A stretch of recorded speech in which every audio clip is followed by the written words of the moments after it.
asalaamaaleykum waa Sénégal asalaamaaleykum mbokki internet ñi nga xam ne ñooy seetaan enquête 221 ëttu ndaw ñu ñëwaat na ànd ak ay ndaw yi nga xam ne macha allah ay jàmbaar lañ di wax rek ne soxna Fatou Bintou ñu ngi lay nuyu di la ziar. aleykum salaam rahmatullah soxna Fatoumata fay naa la bu baax a baax di nuyu waale waa régie macha allah di rafetlu liggéeyu waa enquête 221 di jaajëfal waale sama concert bi ma bokkal plateau merci. merci beaucoup soxna Fatou Bintou Adja Wuri Diaw ñu ngi lay nuyu di la ziar. maa ngi lay fay Fatima di la delloo ziar bi di nuyu waa département Pikine yëpp précisément sama commune Djeddah Thiaroye Kaw ma leen nuyu di leen ziar di nuyu Fatou Bintou ñoo bokkal plateau bi. fay nañ la soxna Adja Diaw Adja dañ ne ndaw ñi entrepreneuriat financement le non financement des jeunes actuellement ni ndaw yu bari ñu ngi daw ci outil financement peut-être ñi am nañ information ñi amuñu information alors sur sa yow naka nga def dañ la financer wala yow yaa amal sa bopp financement. Fatima boo nee ndaw ñi ne entrepreneuriat ne financement dama ci gis sam bopp parce que man mii ndaw laa di entreprendre ci wàllum financement nag wax dëgg fa yàlla moom kenn joxuma maa lijjanti sama bopp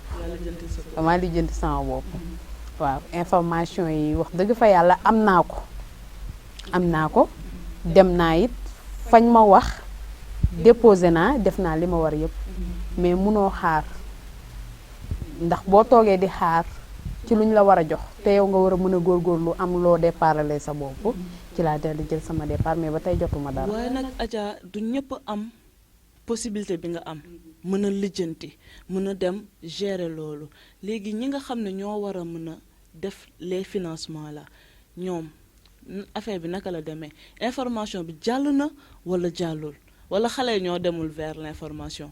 waa bi mujjee jug xam nga ANPEJ jaar na fi PAPEJ tout ça bi mujjee ñëw muy DER ñu ñëw ne délégation entrepreneuriat rapide man ma ne entrepreneuriat du rapide.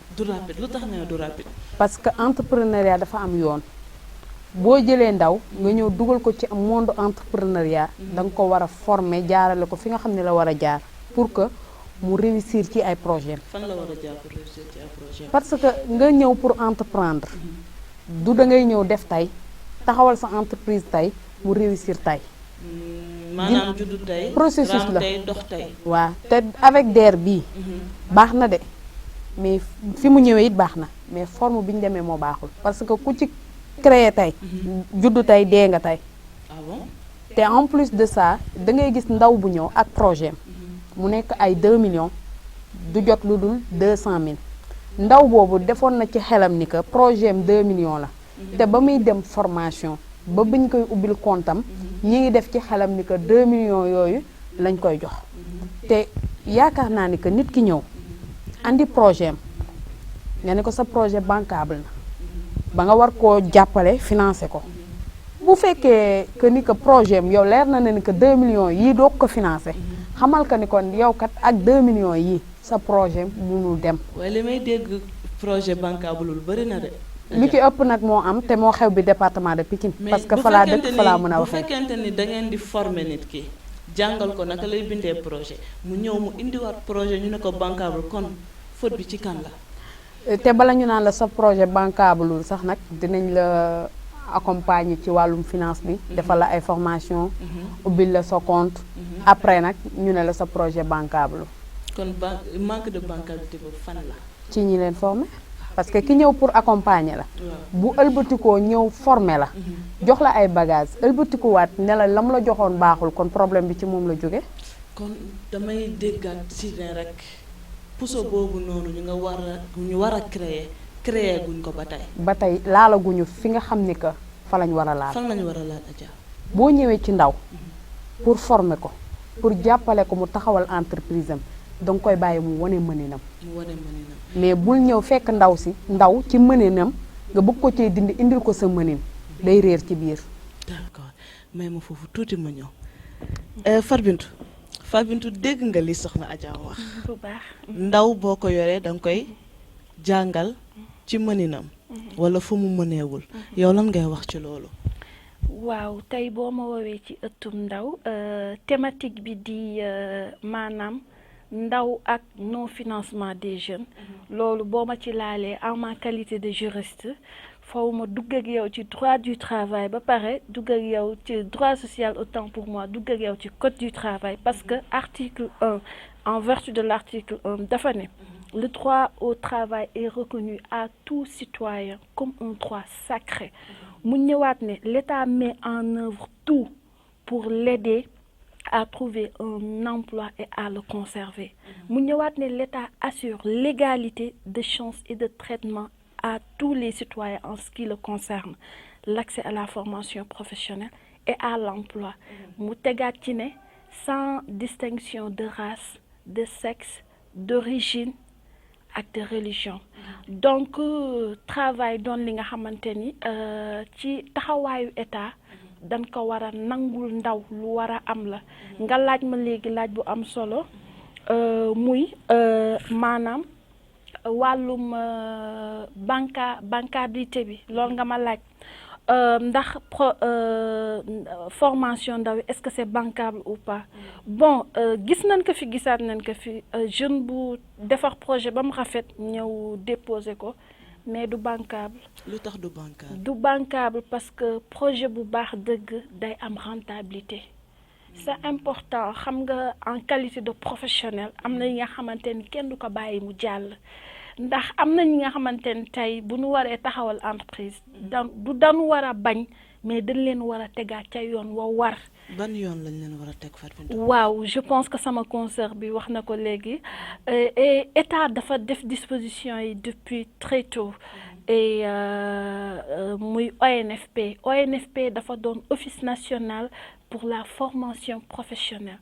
jeune balaa ngay def quoi que ce soit boo fa jaaroon tey que ça soit métier boo bëgg exercer à l'avenir dañ lay former ba nga formation de qualité c'est important formation yi bëri nañu mais formation de qualité moo jafe te état da koo teg te du système boobu rek la fi teg y'a l'ANPEJ bi nga xamante ni dafay financer les jeunes te ANPEJ mi ngi def liggéey bu extraordinaire bi nga xamante ni jeunes yu bëri mën naa ne gisuma ko parce que nous sommes face à une jeunesse très attentiste jeunesse buy xaar te disposition yi fi état teg yëpp ay PCJ am na fi. PCJ am na fi Fatou Bintou am na tamit ay programme des jeunes pour l'entrepreneuriat et autres mais xam nga man sama question mooy. ndaw yooyu noonu est-ce que am nañ les informations. yi nga xam ne moom mooy lu war fa ñu war a informer est-ce que dem nañ fa pour informer leen man c'est la question que je me pose parce que ndaw yaa ngi fii nii tëdd ñii ñu ngi ak seeni ay diplôme nekk di chômer ñii ñu ngi nii peut-être am nañ lenn lu ñu mën muy métier mais amuñu dara ci lu ñu jàpp donc est-ce que information bi nga xam ne nguur gi wala jeunes yi nga xam ne ñoom ñoo nekk foofu noonu ñoo ngi koy def ci seen dëgg la Fatima wax nga ko ndax ndaw ñi ngi dem di ko wuti wala wutiwuñ ko mais am na leneen lu am l'information elle est quérable ku ko wuti am ko ku ko wutiwul am ka ndax bu fekkee da ngay xëy tëdd sa kër laaj ndékki añ bi fu mu toll abal leen ma teg ataaya doo ko mos a am damay fàttaliku ñun bi ñuy nekk étudiant nekk xale nekk jeune tey boîte bi may liggéeyal di Aywa Jën ki ka créé bi mu koy créé ñun ay étudiants nañu woon te loolu idée de projet rek la woon ci moom Aywa Jën juriste nga ma wax ci bi ngay présenté wu effectivement donc juriste bi dem ñëw créer benn entreprise ñu tuddee ko Aywa Jën te avant suñu yaay ñu doon jaay jën loolu naka la demee voilà Aywa Jën man personnellement créé wu ma ko mais sama benn frère ak tamit ki nga xamante ni dama doon liggéey ak moom ci benn kuréel bu ñu doon woowee les jeunes diplômés du Sénégal ñu daan insérer jeunes yi daan leen defal ay formation professionnelle bi mu xoolee moom il est allé vers l'information dafa xool système bi nga xamante ni ñii dañuy financer ANPEJ mu dem fa ñu financer ko te pourtant ñu bëri dañ naan nangam dañ ko politiser te pourtant amul daraay politique. loolu lañ ndaw ñu bëri di wax dañ naan boo nekkul ci parti Y wala X rek doo am financement wala doo mën a am quasiment li nga bëgg. mais on ne saurait être contre la politique de l'État alors autant y contribuer. dafa am solo nit ñi xam ne état état du affaire de parti mais état li ko fi tax a jóg mooy doxal Sénégal mu jëm kanam donc boo amee soxla demoo ci état ci kan ngay dem boo fekkee état doyu la mais auto emploi ak entrepreneuriat loolu tax ñu teg kam looloo waral tamit état jëlaat ay disposition teg ay ANPEJ ay PCJ ay nangam ak nangam. est-ce que tey li nga wax dem nañ ci état est-ce que loolu mën na créer ay problème yi ñu am ni est-ce que du loolu moom moo ñu ko indil tey bu fekkente ni état créé woon na ay branche def ay succursales yu bëri loo xam ne ndaw ñi dinañ ci mën a jot nag ci lu yemb ci lu yomb nga foog ne loolu noonu doon woon tane. waaw wax nga ko ñëpp mën ñu dem ci état te loolu tamit doon li nga xam da nga ko war a nangu l'état ne saurait être l'employeur de tous les demandeurs d'emploi loolu moo waral secteur privé am na ñi nga xam ne ñu bëri ñoo créer seen entreprise bopp te pourtant wax naa la ba wax la à titre personnel ma ne la boîte bi ma nekk vraiment sama confrère teg ko pourtant moom c'est sa boîte à lui il est allé vers système de financement bi mais boîte boppam la mais lenn am na projet bu bancable mais il faut se l'avouer tamit nit ki dafa war a defaat un recul pour mieux sauter. laaj naa ko léegi Adja nee naa ko ki lay formé bu ñu ñëwee delluwaat ne la projet bi bancable kon kan moo bancable moom mu ne moom mi la formé donc dañuy ñëw indi ndaw ñi ci lenn ba pare ñëw ne loolu baaxul way woowu chaque jour ñu dégg ko Fatou Bintou. soxna Fatima dafa mel ni sa yaay ak sa papa yóbbu la école nga jàngi ñuy xaar ci yow école def ci yow yar déedéet école du la jàngal lépp waajur tamit du la jàngal lépp nit ki am na li nga xamante ni yaa ko war a inculquer sa bopp c'est important am na li nga xamante ni boo ko mënul xamoo ko gisoo ko demal nga gëstu ji nga xam-xam sorewul daa làqu. d'accord Adja Diaw psychologiquement parlant yow sa entreprise bi nga koy créer étude de projet boobu wala étude de terrain boobu noonu ndaw ñi est-ce que ñu ngi koy def tey. waa Fatima damay rafetlu Fatou Bintou lu mu wax mais ndaw buñ la woowee ne la kaay mettre en place sa projet dañ lay former d'abord dañ lay wax nan ngay defee sa étude de projet dañ lay wax ni que boo bëggee jaay géej nii nga war a def ndax mënoo xëy rek dem ci marché bi teg sa géej dem jënd ñëw di jaay mais il faut nga dem def étude de marché bi def sa étude clientèle doogaa ñëw mettre en place sa projet parce que mënoo xëy rek ñëw war nga xam au moins ba xam yow sa projet dina la permettre nga recevoir 5 clients par jour wala 2 clients par jour mais mënoo ñëw rek tëpp ñëw def nii man jàpp naa ne que ndaw ñi tey am nañ formation bi ñu war a am waaye mais mesure d'accompagnement bee des parce que mission bi foofu lañ ko fayiree. Adja ndaw bi nga xam ne ñëw na nga jàngal ko mu def étude de terrain wam xool clientèle am ak yooyu noonu donc accompagnement moom moo des ci ban côté. ci wàllum financement ak ci wàllum jàng mi yëpp. parce que boo ko woowee jàng bi mu commencé au début. jàng bi mu commencé début bi. parce que woo nga ko parce que jàng laay wax. woo nga ko di ko former donc da nga koy jàngal. bu nga ko woowee di ko former da nga ko war a jox bagage yi mu soxla lépp. mais souvent da ngay gis bu fekkente ne nag da nga maa jox xaaj. dese xaaj foofu laa doon bëgg a ñëw. dañ lay jox xaaj bàyyi du obligation état du obligation. ah bon oui explique-toi. du obligation état ndax état bu ko neexoon seetaan ay ndawam mais état kat bu taxawee nekkat maa subventionné à hauteur de 70%. waaye Fatou Bintou est-ce que état dañ ko fee teg pour mu toog di seetaan ndawam. non mais parce que boo ñëwee ne état bu mënoon na seetaan ndawam est-ce que. moom waree fam la mu toog seetaan ndawam. mbaa xam ngeen ni Sénégal dafa neex li fi am amul fenn. Sénégal ngay gis ñu ne la liggéey am na. doo fay dara financement am na nangam am na ñëpp tëdd seen kër. mais tey ku ne fi woon pour nga dem nangam faw nga fay nangami million day jaral ñëpp dajale. mais Fatima ki financement yi Fatou Bintou di wax. taux de pourcentage bi dafa seer dafa metti. ah am na taux de pourcentage aussi. y a des intérêts. ok dafa metti ba waral ni que yenn ndaw ñi nga xam ni que ñoo jot a bénéficier wu ci financement yi xamaluñu leen nan la ñuy liggéeyee ba tax ñoom jël nañ. lekk dem toog. di xaar que le président maye financement yi et que financement yooyu dañ leen ko jox pour accompagner leen pour ñu liggéey ñu mën a jox seen yeneen i ndaw. gis nga moo waral ndaw ñu bari tey jàpp nañ leen ndax démb rek oto baa ngi Dalifort di leen jëli parce que xale yi demuñu fay ji. mais ñoom est-ce que bi ñu leen di jox financement bi est-ce que wax nañ leen dañuy fay benn xam nañ taux de bi ñuy fay troisièmement aussi est-ce que tamit financement boobu tamit pour lekk la. Fatima état bu la woowee. formé la. waxuma sax état. mais ku la woo jox la ay bagages ne la kat duma la may dama lay jàngal nu ñuy nappee. yëkkati jox la un financement. ne la demal nga liggéey. pour nga dem liggéey ñëw delloo pour ñu jox sa beneen moroomu ndaw la. te xamal nañ leen ko si biir. Adja boo ñëwee nga am sa projet 3 millions ñu jox la 200 000 loolu est-ce que tamit di nga mën a dem nga fay la. boobu ndaw bu laaj 3 millions ñu jox la 200 000 man damaa jàpp ni que dañ laa motiver pour nga liggéey. dañ la motiver. waaw parce que. amoo woon dara. ñu am lu ñu la jox. nga war a départ pour liggéey. mais nag dañu waroon foofu tamit oyofal taux d'intérêt bi parce que boo ma ñëwee lebal ma 200 000. tegal ma intérêt de 80 000. ma war a fay 280 000. léegi man kañ laay mën a taxaw man pour sama entreprise mën a dem. Adja da nga koo yombaloon de mais léegi gën a diis ci ndaw dafa diis ci ndaw kañ lay commencer kon oyof ci moom ba moom mu mën a fay pour ñeneen ñi mën a am. mais looloo tax ndaw ñu bëri di décourager da ngay gis ndaw bu créé tey. dem benn 6 mois. mais fay na ba pare banque bi ou bien def na 1 an. du eggale parce que du amati lu mu defee départ parce que départ am delloowaat na ko ci banque ba. macha allah Adja ci loolu rek nga jaar nag waxaale ce dernier mot. parce que li ñu desee bëreetul. te au contraire Fatima ndaw boobu nga xam ni que doon na denc 80 000 intérêt yi nga ko tegal. man dama jàpp ni que boo tegalee ndaw mi intérêt. da ngay jël intérêt yooyu dencal ko ba financement bu jeexee. nga ne ko yow kat 200 000 laa la lebaloon. delloo nga ma samay 200 000 80 000 yi yaa ko moom mais dama lay joxaat encore 380 000. pour nga liggéey.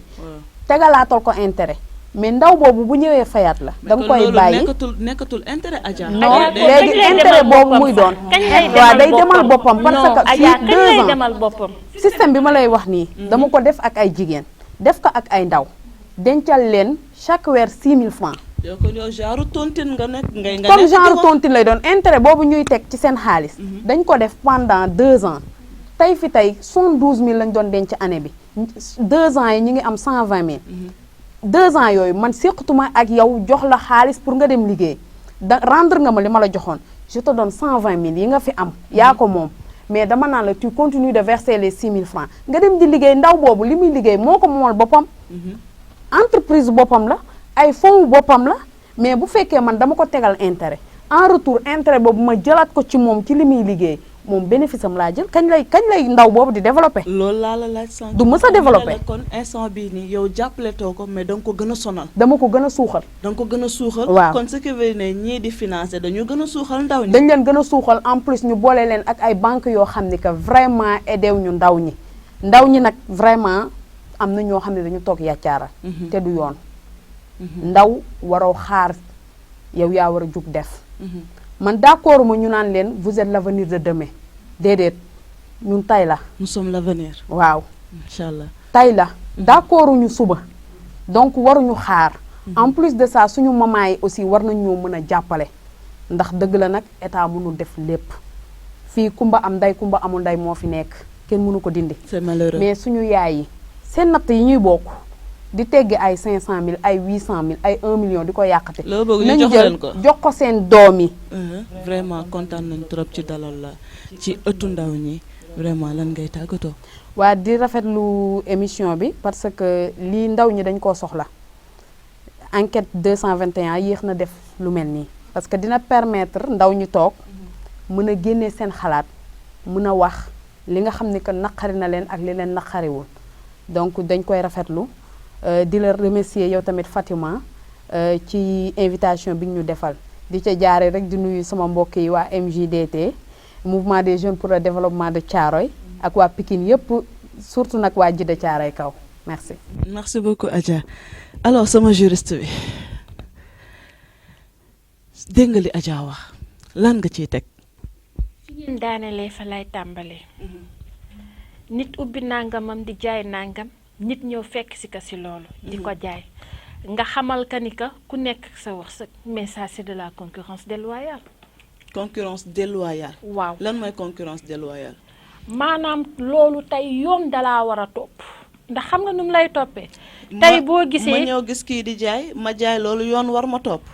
xam nga lu koy indi. parce que da ngay gis kii ñëw di jaay peut-être dama lay jox exemple restaurant. ngay jaayee plat 1500 peut-être. kenn ñëw ba sa wet ubbi di jaayee plat 500. est-ce que dinañ jëndeeti ci yow. yóbbu na say client def na même chose que yow. loolu da nga koy esté en justice te xam ni c'est de la concurrence déloyale ma dikkaat ci li ngeen doon wax sànq ci taux d'intérêt bi. man dama ci ànd xamal tax ma ànd ci nekk naan dëkk bi nga xamante ni nous adorons la facilité. intérêt boobu dañ ñoo yokk jom ndax kat nit saa bu tëddee. xam ne yoreel na jom wala dañ la gën a suuxal. dañ la yokk jom dañ la yokk jom à mon humble avis. pourquoi parce que nit ki saa bu tëddee xam ni. téemaa teel a xëy téemaa gaawantu wuti nu ma amee lu ma ci yokk te xam ni damaa war a fay tey buñ demee ba jàpp la dugal la yóbbu la esté la loo signé woon xam nga dafa am solo. xaaral ma ñëw foofu xam nga ndaw bi tey financé nañ ko. tey ñu ngi jël oto di leen jëli pour yóbbu leen xam nga tamit il faut tamit penser xam nga tey ji kii peut-être xëy na fajar dem liggéeyi. timaa doguma la mais tey ko jëli. doguma la nul n'est censé ignorer la loi. fii mindeef doful ba ñu lay mënoote di la yóbbu. ah non man policier sax du civil di ma arrêté may dem. lu tax loolu xam nga lu tax yoon saa foowut nga jàng ko pour xam ka am na li nga lu tax ñu ne nul n'est censé ignorer la loi. kon xam nga ni gumba gaa ku tëx kaa kon nul veut dire nul. zéro discrimination. donc kun dem ba jàpp la ba yóbbu la nga def la nga signé.